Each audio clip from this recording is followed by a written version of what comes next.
এখন অব্দি পুরাপুরি খুলে নেই। ঘটনা কি, এই যে দি বাইক হসপিটাল, সামনে গেছে ইউআইইউ, আর এদিকে গেছে নতুন বাজার। তো আমি এই চেন লুপটা নিয়ে নিছি, জানি না এই চেন লুপটা কেমন হবে, ভালো হবে কিনা। তো আপনারা যারা বাইকার্স, তো তারা যদি আসলে ভালো কোনো চেন লুপের তথ্য জানেন বা আপনারা যেটা ইউজ করেন, যদি মনে করেন যে না সেই চেন লুপটা ভালো হবে, তাহলে প্লিজ আমাকে কমেন্ট বক্সে একটু জানাই দিয়েন। What's up people, it's me Ruthan, welcome to my official YouTube channel and Facebook page. তো গাইস, চলে আসছে আবার আমি আপনাদের মাঝে নতুন আর একটা ভিডিও নিয়ে। ভিডিও করার মতো কোনো ইন্টেনশন ছিল না আজকে এই দুপুরে, বাট ভিডিও না করেও পারলাম না, বিকজ আমার বাইকের অবস্থা খুবই খারাপ। মানে আমার বাইক স্টার্ট নিচ্ছে না। নর্মালি স্টার্ট দিতে গেলে আমার বাইক স্টার্ট নিচ্ছে না, অনেক ধাক্কায় তারপরে স্টার্ট দিতে হইতেছে। আই ডোন্ট নো এই প্রবলেমটা কেন হইতেছে, তবে বেশ কিছুদিন যাবৎ দেখা যাইতেছে এই জিনিসটা। তো আমার এই বাইকের যত কাজ আমি আমার বন্ধুর গ্যারেজ থেকে করাই, তো অন্য কোথাও থেকে করাই না, আমি শোরুম থেকেও করাই না। বেসিক্যালি আমি যখন গোপালগঞ্জ গেছিলাম তখন আমার বাইকে একটু প্রবলেম দেখা দিছিল, যাওয়ার পর হঠাৎ সন্ধ্যার দিকে দেখি স্টার্ট নিচ্ছে না। তো তখন আমি ওইখানের একটা লোকাল গ্যারেজে নিয়ে যাই। গ্যারেজে নিয়ে যাওয়ার পর তারা আর কি কোনোরকমভাবে এটার রোগটা ধরতে পারে নাই। তো প্রায় 2-2.5 ঘন্টা 3 ঘন্টা পরে গিয়ে তারা কোনোরকমভাবে আর কি বুঝতে পারছে যে কেন এটা স্টার্ট নিচ্ছে না, দেন তারা স্টার্ট করার ব্যবস্থা করে দিছে। ওই অবস্থায় চলছে 4-5 দিন ভালো চলছে। দেন আমি ঢাকা আসছি আবার, তখনও ঠিক আছে, কোনো প্রবলেম হয় নাই। বাট ঢাকা আসার পরে প্রবলেমটা দেখা দিছিল, 2বার দেখা দিছিল এই প্রবলেমটা, বাট তখন আমি এটা ওরকম সিরিয়াস ইস্যু হিসেবে নেই নাই। বাট আজকে দেখি যে না, ব্যাপারটা খুবই সিরিয়াস। দ্যাটস ওয়াই আমি চলে যাচ্ছি এখন গ্যারেজে, মানে 100 ফিট চলে যেতেছি। ইমরানের যে ওয়ার্কশপ আছে ওইখানে যেতেছি, কারণ ওইখানে সোলেমান আছে।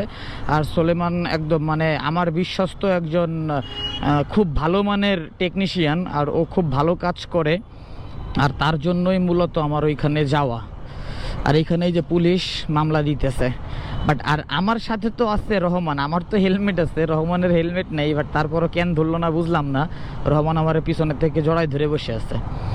আর যে গরম, আসলে এই ছিল আর কি আমার মানে ভিডিওটা করার মেইন কারণ। তোমার বাইকটা কিন্তু ফুল সার্ভিস দিব আর কি, পুরো মাস্টার সার্ভিস দিব একটা। আর মাস্টার সার্ভিস তো দিবেই, মানে আমার এই বাইকে কি প্রবলেমটা হয়েছে, কেন এমন করতেছে, এটা তো চিহ্নিত করবেই, ইভেন ফুল মাস্টার সার্ভিস দিবে।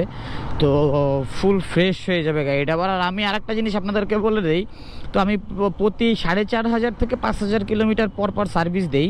তো এর আগেও দেওয়া যায় 3,000 কিলোমিটার বা 3500 কিলোমিটার পর পর সার্ভিস দেওয়াটা শ্রেয়। বাট আমি সার্ভিস দেই ওরকম 4,500, 5,000-5,000-এর উপরে জানা, 5,000-এর মধ্যে থাকে ধরেন। আর মাস যদি হিসাব করি তাহলে 4 মাস, 3.5 মাস, 4 মাস। তো আমি লাস্ট ডিসেম্বরের লাস্ট উইকে আমি সার্ভিস দিছিলাম, আর এখন চলতেছে এপ্রিলের লাস্ট উইক। তো বুঝতেই পারতেছেন পুরো 4 মাস হয়ে গেছে। তো এই আর কি, আসলে বাইক যদি আপনি ঠিকঠাক টাইমলি যদি মেনটেন করেন, টাইমলি যদি আপনি রিপেয়ার করেন, সার্ভিস দেন, মোবিল চেঞ্জ করেন, তো কিছু ইম্পর্টেন্ট থিওরি আছে, ওই থিওরিগুলো যদি আপনি মেনটেন করে বা ওই কিছু রুলস ফলো করে যদি আপনি বাইক রাইড করেন বা বাইক মেনটেন করেন, তাহলে আপনার বাইকটা বেশ অনেক দিন টিকবে, বাইকে কোনো প্রবলেম থাকবে না, আই হোপ। আর এটা আমার নিজের সাথে পরীক্ষিত, কারণ আমি আমার বাইকরে কেমন যত্ন করি ভিউয়ার্স আপনারা কিন্তু জানেন। তো গাইস, আমি চলে আসছি 100 ফিট। তো গ্যারেজটা হচ্ছে সামনে, মানে যে বাইকের ওয়ার্কশপ। তো গাইস, চলে আসছি আমি 100 ফিটে। আর একটু সামনে গেলেই দি বাইক হসপিটাল, ওই যে দি বাইক হসপিটাল। কি ব্যাপার, এখন অব্দি পুরাপুরি খুলে নেই। ঘটনা কি, এই যে দি বাইক হসপিটাল, সামনে গেছে ইউআইইউ, আর এদিকে গেছে নতুন বাজার। তো আপনারা যদি কেউ এখানে আসতে চান চাইলে আসতে পারেন। আর আমি সবসময় এখান থেকেই কাজ করাই, আমার বাইকের খুব ভালো কাজ করে। আর ওই যে সুলেমান, যাক বের হইলে তারপর এই করা যাইতেছে।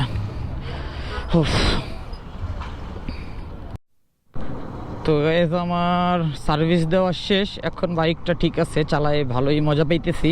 আর এদের সার্ভিসের ব্যাপারে তো আমার আর কোনো কিছু বলার নাই। তো আমার খুবই বিশ্বস্ত পার্সনেরা, আর এরা বাইকের কাজও খুব ভালো করে। তো আমি এখন যেতেছি মা অটোতে। আর মা অটোতে যাওয়ার কারণ হইতেছে আমি একটা চেন লুপ নিব আমার বাইকের জন্য। তো এখন থেকে চেনে আর কোনো মোবিল ইউজ করব না, এখন থেকে চেন লুপ দিব। তো আমি চলে যাচ্ছি এখন মা অটোতে একটা চেন লুপ নেওয়ার জন্য।